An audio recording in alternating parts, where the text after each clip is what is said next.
Fais pas de bruit. Il est où le bruit?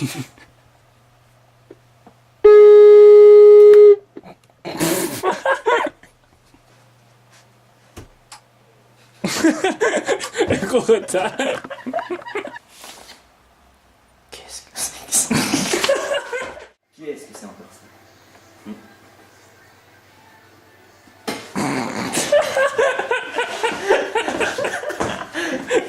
Comment ça? Ah, Dr. Clark, vous voilà. J'étais en train d'analyser la bave venue de l'espace. Et où en sont les analyses? Eh bien, on a trouvé un ARN humain.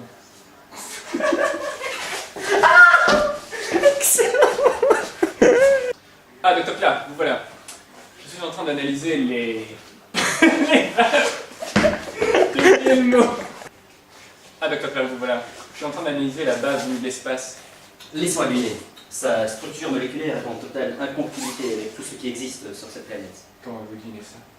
Écoutez, mon petit Jean-Marc. Vous savez, Laissez-moi deviner. Sa structure moléculaire est en totale incompatibilité avec tout ce qui existe sur cette planète. comment vous devinez ça? Écoutez, mon petit Jean-Marc, vous saurez que quand vous aurez... Laissez-moi deviner. Sa structure moléculaire est en totale incompatibilité avec tout ce qui existe sur cette planète. Comment vous devinez ça? Écoutez, mon petit Jean-Marc, quand vous travaillerez suffisamment longtemps dans ce bâtiment, vous saurez que les résultats se... Comment dire? Comment on dit? Se seraient écrasés dans le désert, près de la pyramide. C'est bon. Je dois avant tout vous prévenir. Vous savez qu'une fois cette porte franchie, vous ne serez plus jamais le même homme.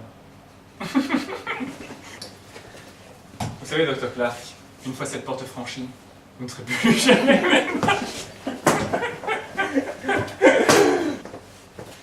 Vous savez, Dr.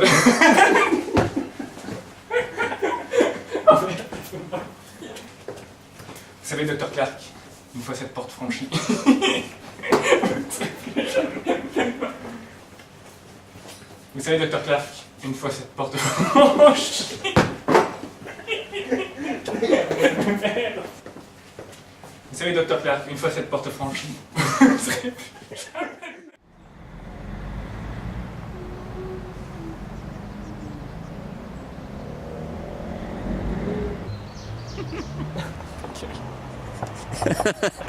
Merde.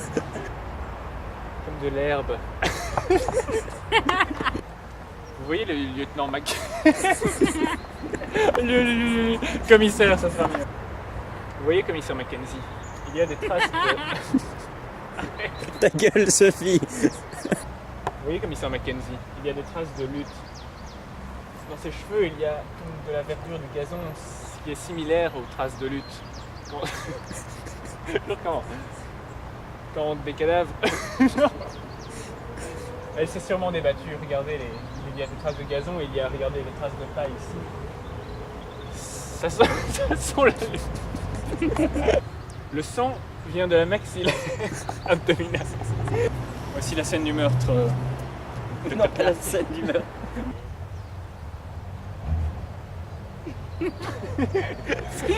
C'est nul. C'est con. C'est quoi ce liquide qui viendrait de l'espace? Ta gueule. Arrête. Arrête. Bon, ferme les yeux. Attends. Ferme les yeux.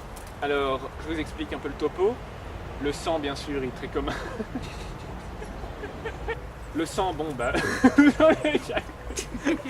Le sang est évidemment... Merde, j'ai regardé la caméra. Je tiens à vous dire que cette chose n'est probablement pas humaine. Un liquide aussi vert. Ah Stocké dans le frigo depuis 1966. Eh bien oui, 107 ans. Aujourd'hui, avec de tels talents comme le vôtre, alors mes analyses sont très intéressantes. Elle n'était pas d'avoir de résultats concluants sur ce cadavre. Nous avions Désolé. Eh bien oui, en fait, le laboratoire et moi avions décidé de vous cacher cet événement, car bon, de toute façon, à l'époque, comme vous vous en doutez, le matériel n'était pas assez sophistiqué pour prétendre à une autopsie concrète du corps de cet extraterrestre. Mais aujourd'hui, avec le matériel qui s'est développé, comme vous le savez très bien, Eh bien oui, que voulez-vous, le laboratoire et moi-même avions décidé de ne pas éventrer le... Nous nous disions que c'est peut-être le moment propice pour élaborer cette autopsie. Aujourd'hui, avec les événements qui se passent en Égypte, nous nous sommes dit qu'il est peut-être... Donc vous voyez, Dr Clark, la sinusoïdale de sa structure ADN, qui est en double hélice, est tout à fait particulière. Tout à fait surprenant. C'est surprenant en effet, car regardez les pics qui dépassent les 1300 nanobars.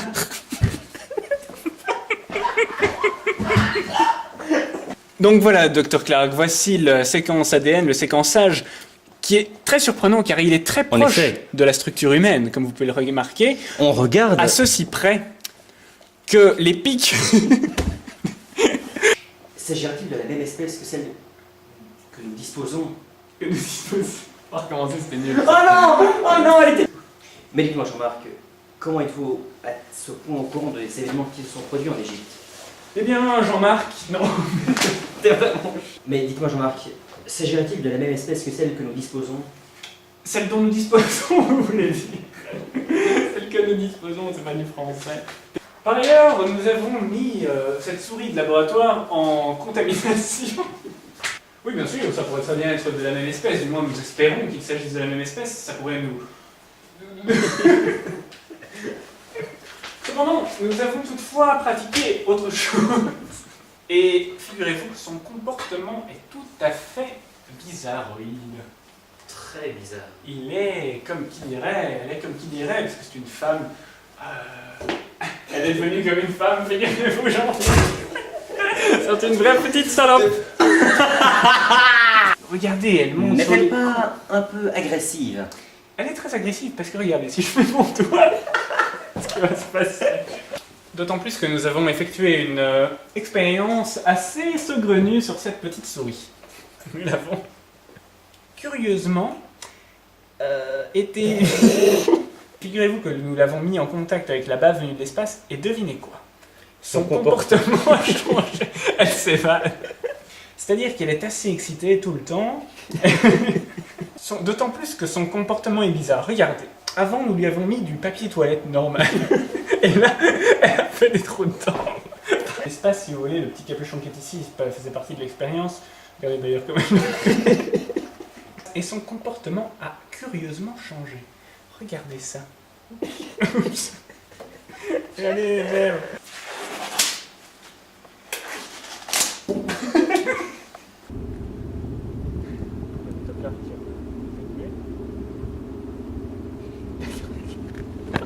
Mais l'autopsie, bordel! Ah oui!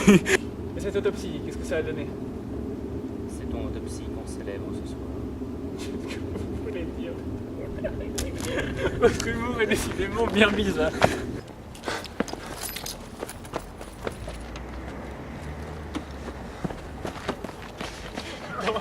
Il y a cette bagnole à la con. Non, ça va. Clark, police. Je tenais à savoir si vous aviez des nouvelles concernant le meurtre dont je vous ai demandé l'enquête préliminaire sur la substance dont nous n'avions pas idée de la composition. Je ne vois absolument pas qui aurait pu lui en vouloir. Peut-être une rivalité entre médecins. Sûrement. Je suis sûr que c'est Dr Clark qui a fait le coup, moi. Oh, ça pue, regarde. Attends, mais il y a un truc qui couille. Ce canadien, il a pas de main, quoi.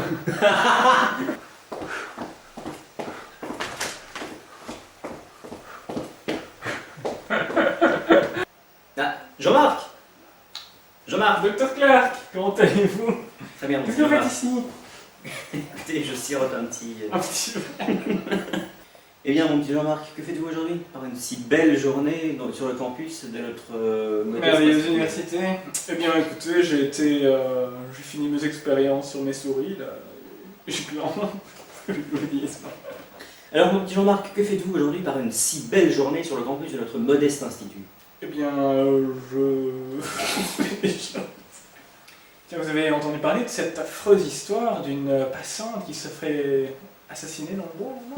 Qui se ferait? Dites-moi, Dr. Clark, vous avez entendu parler de cette histoire affreuse de cette jeune femme qui s'est fait assassiner dans le bois? Une femme s'est fait assassiner. C'était des neveux. Oui. Écoutez, les Américains nous ont téléphoné ce matin pour nous. C'est leur temps à téléphoner, ça. Écoutez, j'ai reçu ce matin un email des Américains.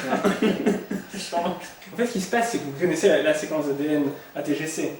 Bien Mais le problème, c'est que le G a été remplacé par le C. Donc la séquence de la double hélice est inversée sur son pôle. Vous comprenez? Ce qui fait que le cerveau est complètement fort.